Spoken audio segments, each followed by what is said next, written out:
Can you actually carry a losing team with a support? Usually the answer is no. Tank roamers are just better for solo rank. But in today's roam mastery episode, I'm proving that even on a low skill hero like Diggy, superior positioning can win you the unwinnable games. We were getting crushed in this match, but instead of surrendering, I'm breaking down the comeback strategy. I'm going to show you how to stall, how to bait the enemy into overextending, and exactly where you need to stand to keep your team in the fight. Diggy's kit might be easy, but the macro required to win a game like this is elite. If you are tired of losing games you should have won, let's get into the comeback guide. Still stuck in the same rank? I'm Hajun, a 300 plus stars former pro roamer. In season 21 I hit global number 3 Jawhead, global number 15 Matilda, and global Popol and Koopa, all with over 80% win rate. And I'm working with Dez, a 1000 stars and ex global number 1 Lancelot, also from the pro scene. We teach macro, rotations, shot calling, pressure timing, and mindset, the things that actually win games, not random tips. $30 for 1 hour, $50 for 2 hours. If you're serious about climbing, get our coaching. All details can be found in the description of this video.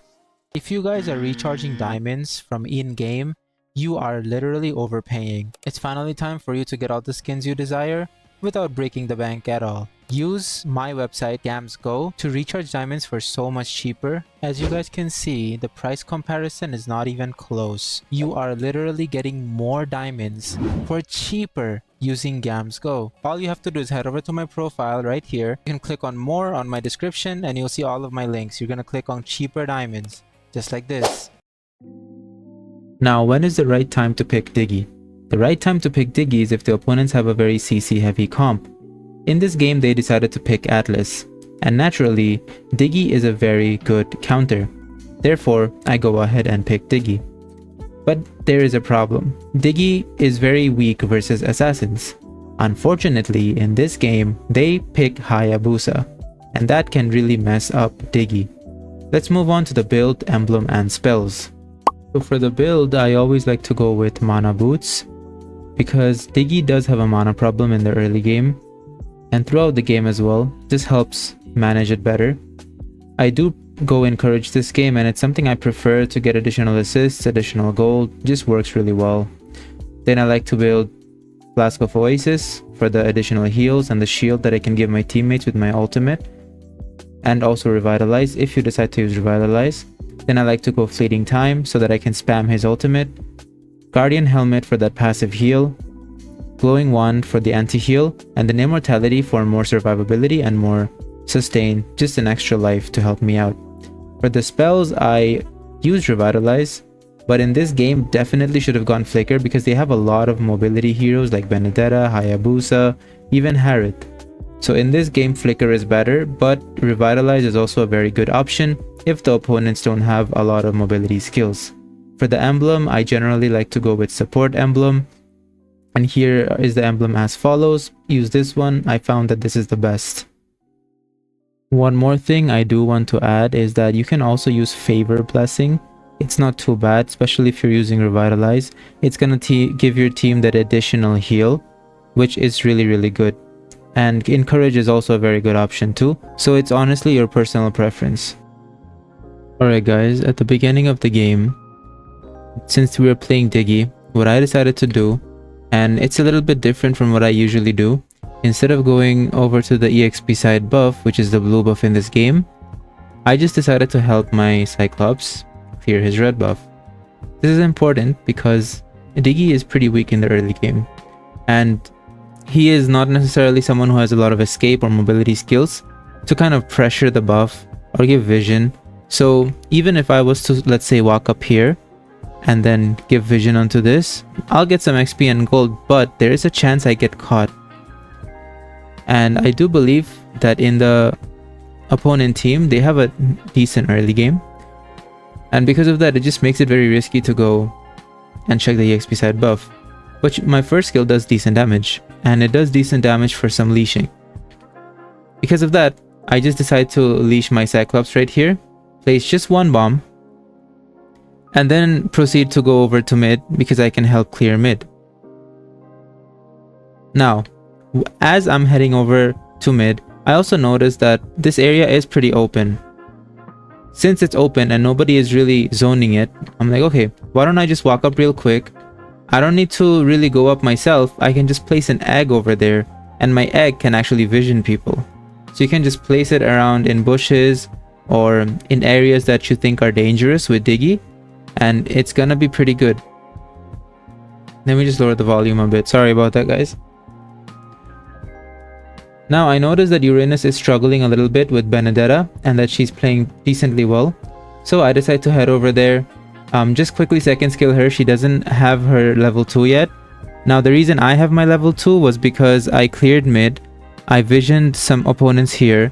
And then I also, I believe, took one of the XP crabs that was alive. Or one of the XP minions that was alive in the XP lane. That's why I reached level 2 a little bit faster than Bene, who still has her first cannon minion left to clear. When she clears this, she's gonna be level 2. But I'm already here and helping out Uranus really quick, and just because of that first gank, we are able to secure a kill onto Bene. Now why is this important? And why should you do things like this in solo rank?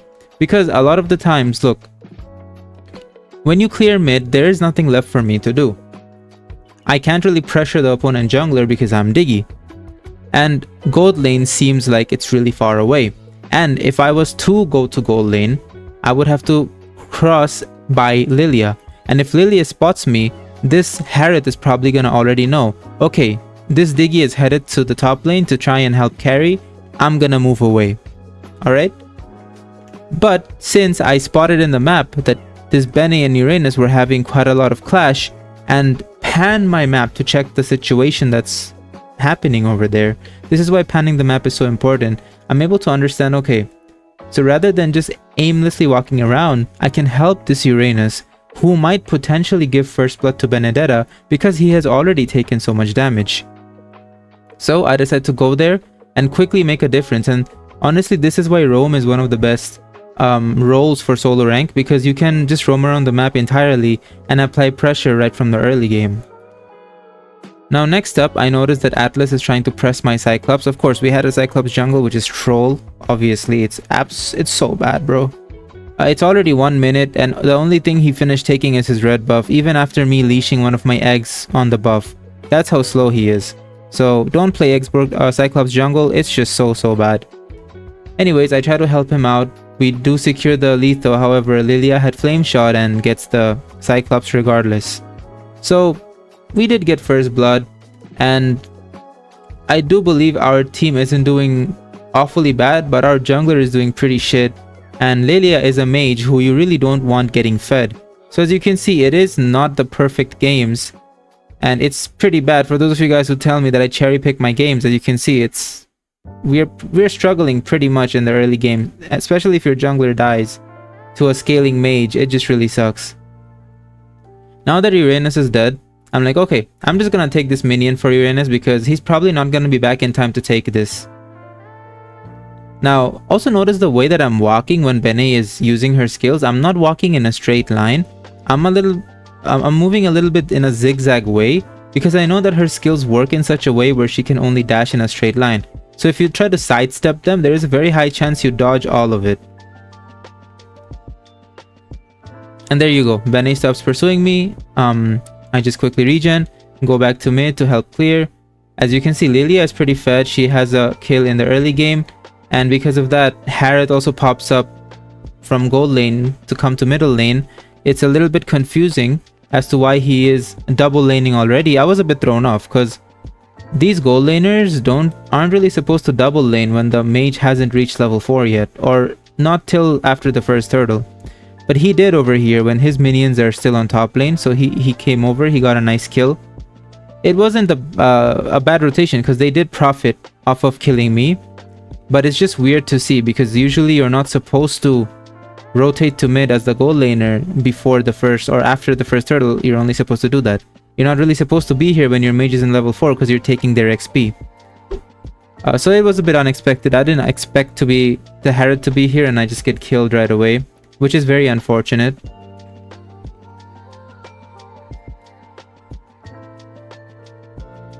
Okay, so I respawned back. I think the enemies secured turtle, and there was nothing really we could do about it. This was a bad second skill. I should have aimed it towards Atlas's head, so it would have pulled him right back. Instead, it got aimed at his body. I just used Revitalize because what if Harriet just pops up from a bush and first kills my carry? She's dead, right? So I decided to just Revitalize her so she's able to heal up. And I'm just sticking around throwing these eggs in the bushes, which is something you always want to do with Diggy. Just want to throw them eggs at the bush.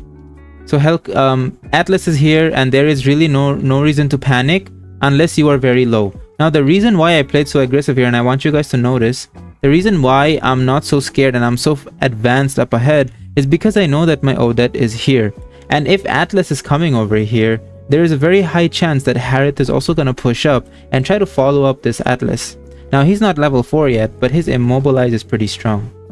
There you go. As you can see, both of them decide to deal a good amount of damage to me. Carry was in a very good position here, and then Odette was already here. That is why I was so off position.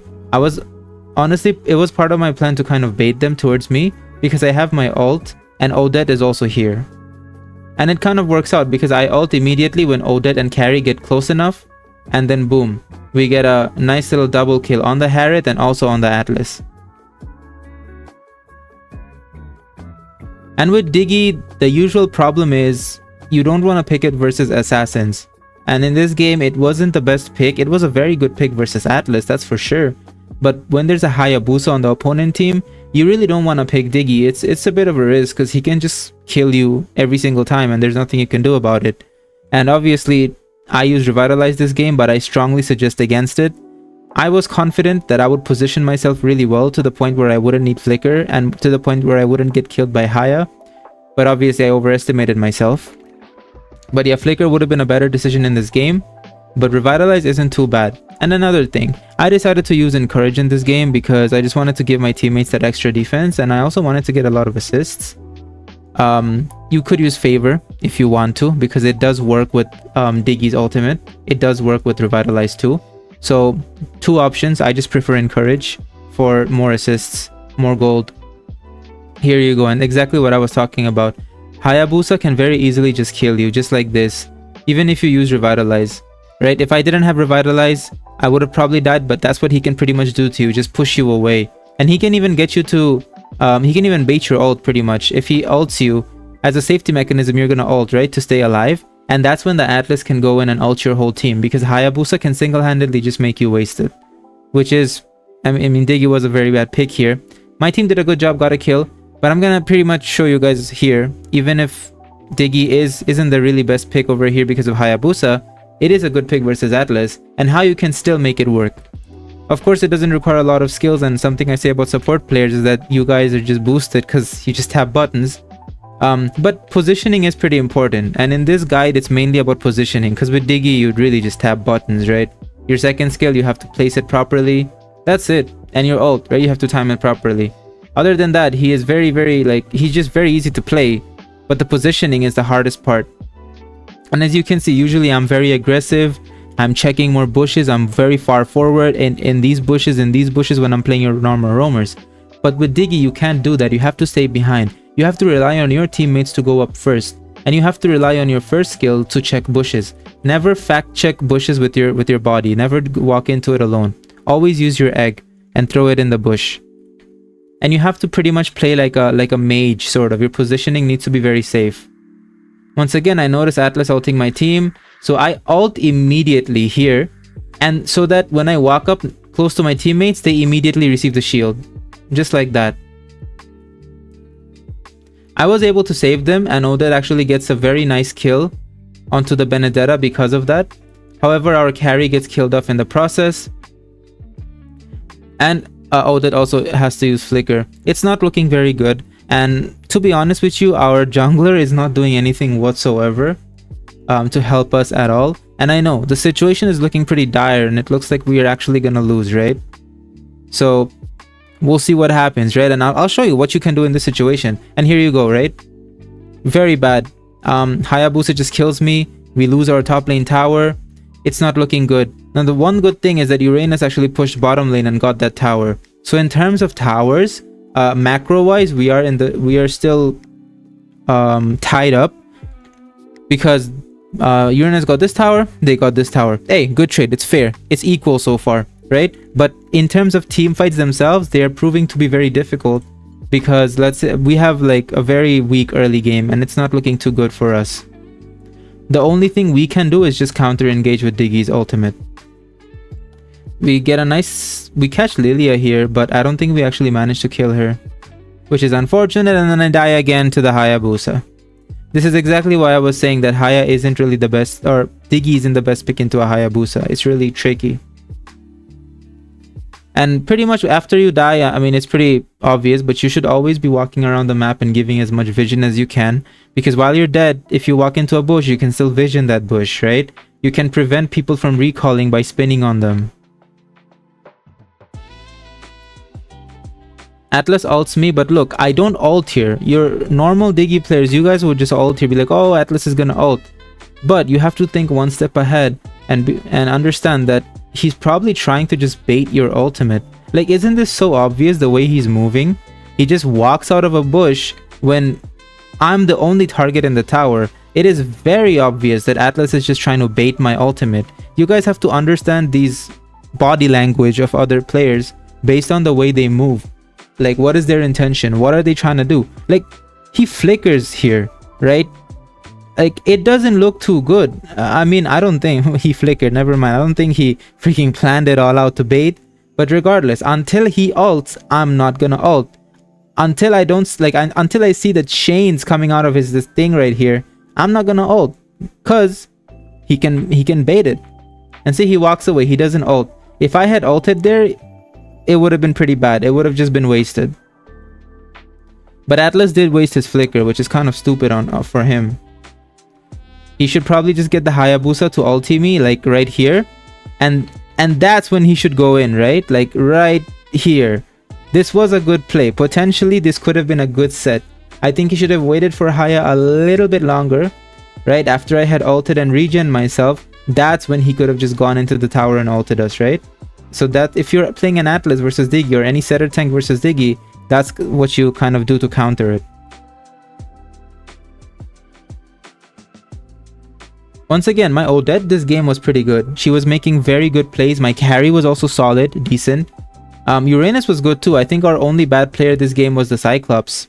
And the opponents had a decent lineup too, honestly. They were decent players. Their Atlas wasn't the best, to be honest. But the rest of them I think were good. Here, there isn't really much I can do. Yeah, okay, Odette had flicker, she gets away. Here, Atlas ults us, and this is bad because I don't have my ult. And as you can see, this is how devastating it can be if the opponent catches you with your pants down, you know? No ultimate.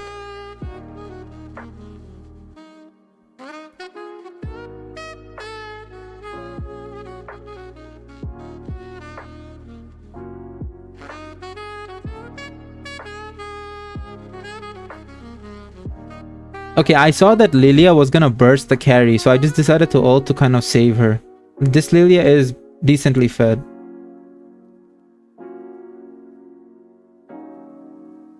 As you can see, our Cyclops does 0 damage. I'm just trying to help the Uranus. Second skill the Bene. But it doesn't really work out. She's able to get away. And in this situation where you're losing, a lot of you guys take a lot of fights. No, can't do this.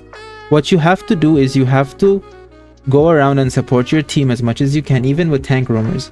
You guys can't be taking fights when you're behind. Worst thing you can do. You have to take fights where you very clearly have the advantage. Now, what are some fights where you have the advantage? So basically, a fight that happens under a tower is a fight you have an advantage in, right? Because the tower shot is really helping you, and the opponents, it's a bad place for them to take a fight. Under the tower is always a bad place for the opponents to take a fight. Remember that. It's a good place for you to take a fight, to counter engage. So you should always be taking fights under tower, never outside, because you 100% of the time are gonna lose. Trust me. So when you're losing, you wanna take the safe routes. Instead of rotating this way, you're gonna rotate this way. Okay, safe route. Because these bushes are very dangerous and you don't know what's in them. So you want to rotate very safe. And you mainly just want to help your team farm. Your objective isn't to take fights. Your objective isn't to snowball when you're losing. It's not to fight. It's not to destroy them. No. Your job is to just play very safe, keep farming the minions, help your team farm up, help them consistently keep getting gold so that you guys don't fall even more further behind. Okay, your objective is to just do that. And there is one more thing you have to look out for. One more thing is that the opponents do a bad engage and throw, because they will. Oh, trust me, they will. And once they do that, that will be your opportunity to win that team fight. Use your ultimate, use your skills. They take a bad fight under the tower, right? That's your opportunity to make a comeback. Till then, nothing. You play very passive. Playing aggressive when you're losing is one of the worst decisions you can make as a roamer. Don't do it. Play very passive. Okay? If you see potential to outplay or kill someone, do it. This was a very good kill from Odette right here. We got a shutdown because of it. But yes, that's how you play when you're pretty much losing. Very passive, very under the tower. You don't see me placing bombs or my eggs in very advanced bushes. I place them in bushes on our side because I'm not trying to go over to the opponent's side whatsoever. Once again, I'm just defending towers, going to the top lane because Harith is pushing this. And I mean, I'm not really able to defend. They do secure the tower and it's not looking good for us at all. The main important thing is we still have our mid. Mid is very important. Once again, Hayabusa ults me. I have to ult out because of that. And now Atlas has the green light, right? To go ahead and engage on me. Very good play.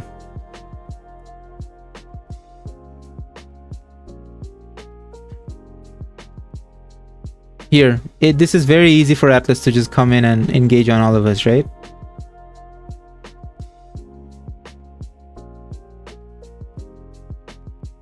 Once again, always under tower, right? Our objective isn't to fight, remember. Objective is not to fight. It is simply to just farm these minions. Helping my carry farm these minions. That's it. And this is why panning the map is so important. Because if my camera was lower and on me, I wouldn't understand what is going on in this area at all. I wouldn't know what spells they're using, what abilities they're using, what ultimates they have. I wouldn't know anything. That is why it's so important to always pan your map and look at the direction where team fights are happening, because otherwise you really tunnel vision so much. And there isn't much you can do with Diggy, because look, what do? You just walk around, second skill, throw your eggs, you save your teammates, that's it. This is why I don't like it for solo rank. But since I'm doing every single roamer, this is something I gotta do, right? In this situation, you guys might be like, yo, this is terrible. What a helpless situation. Like, we're losing, most of you guys would be tilted. But I'm gonna be so honest with you, that's not the way. That's not what you do. You have to be chill and honestly just look for a situation where they throw. Have to play safe, have to play very behind and not be aggressive at all. I don't know what that Atlas was doing. I don't think he was the best player. Here, I just decided to revitalize so that carry is safe. And I second skill the Bene and we managed to get a kill on her. Good so far, right? Even if we can have equal trades are when your teammates die and another opponent dies. If we can have equal trades, that's good for us. When you're losing, having an equal trade is good for you because you're losing. Okay? It is never good to have equal trades when you're winning, because you're winning. You don't want to give an advantage to the opponents. I used my second skill on the Harith. Hayabusa was just overextended. I'm not sure what that was. But here we go. Odette goes in. Harith is really low. And we just keep going here because we killed all three of them. And Atlas is very overextended. We get a nice kill on them. And this is the fight that I was talking about. A fight where they throw. See, this is what I mean. You don't wait. You do wait. And you wait for them to take a fight, which is bad. Here. See, Atlas already did a very bad engage, ulting me alone. So I decide to ult, and because if I didn't ult here, I would die from the Lilia. Right, and me dying, there's no point because I still have Revitalize, I still have second skill, I have first skill. I have things that I can provide and add to the team fight. If I didn't have any of those, I would have died, no problem. I don't have any use, no problem in using my ult on myself.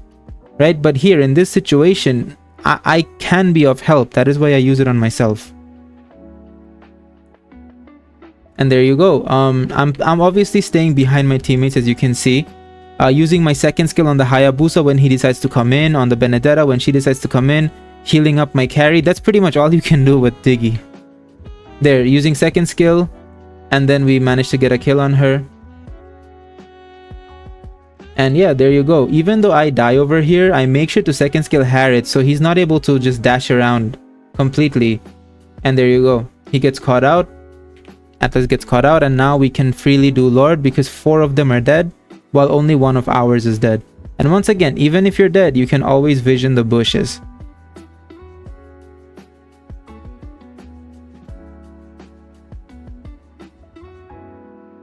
Okay, Bene is here. I just walk away from her. See, sidestepping. You see how I slightly sidestep so to kind of make her miss her ult? I'll show you guys again here. I'm going in a straight line, but then right away, like as soon as I see this, her trying to ult, I immediately sidestep a little bit because I know she's gonna ult in this direction, right? Immediately I just sidestep a little bit and completely avoid her ult. And there, once again, another sidestep. Not sure if you guys noticed that, but here, straight line and then sidestep because I know it's gonna be unpredictable for her. And then again, here, she's gonna second skill. I sidestep this way, once again. And you can also avoid fannies like this, guys. And I didn't even need to use my ulti. Most of you guys were probably thinking, oh, he's gonna use his ulti to save himself, right? No, if you can sidestep kind of in a way like this, you can really save yourself even if you're off position. Now we have Lord, and there you go. We have started making a comeback.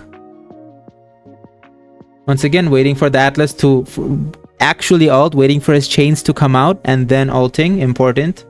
Save my whole team. They kind of wasted their ultimate. Hayabusa wasted his ultimate. And there you go.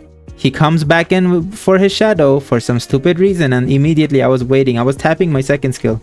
Not sure if you guys saw it, but I was literally tapping the second skill because I had a feeling Haya would come back inside to kind of deal damage since carry was a little bit low. Right here, he comes back and immediately second skilled, and then he gets pulled back and dies.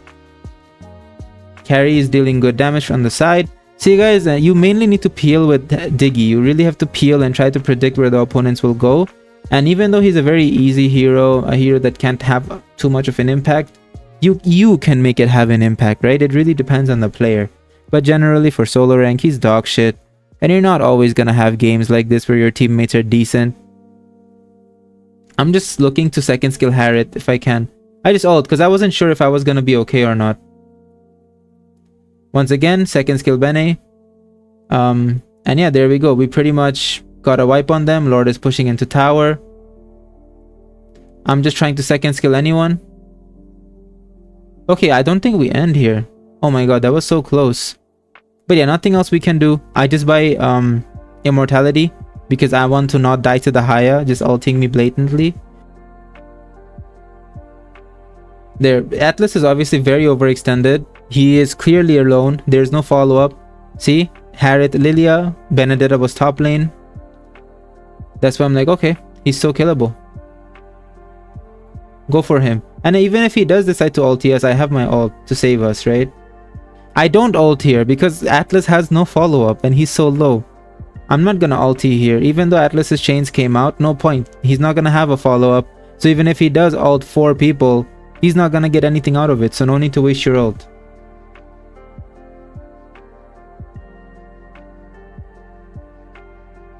And this is when I use my ult. Almost when Uranus was about to die. We get the Lilia. And then we also get the Hayabusa, and there you go. This should be GG's because 3 of them are dead. They only have 2 people living. I second skill Bene. She gets pulled back. Now Harriet is just... Harriet cannot, right? He doesn't have as much farm as Carry does at this moment. And there you go. We have 1 minion. I decide to ult just cause, you know, I have it. Bene, so that Bene gets even more scared and runs away, and then we end the base. And that's pretty much it. That's how you can use carry in solo rank and pretty much make a comeback even if you're losing pretty badly. And I guess my score was pretty decent. Carry deserves MVP because he did lock in and he played really well. But yeah, that's pretty much how you play Diggy. The most important thing is just positioning. And like me, I chose Revitalize this game. I was able to make it work And I was overconfident thinking that I could position myself really well to the point where I wouldn't even need flicker, but in this game flicker was required. It would have been good. Anyways guys, I think that's gonna be it. If you think you learned a lot from this video, make sure to like and subscribe to support me and so that you can get notifications for more of these videos as well.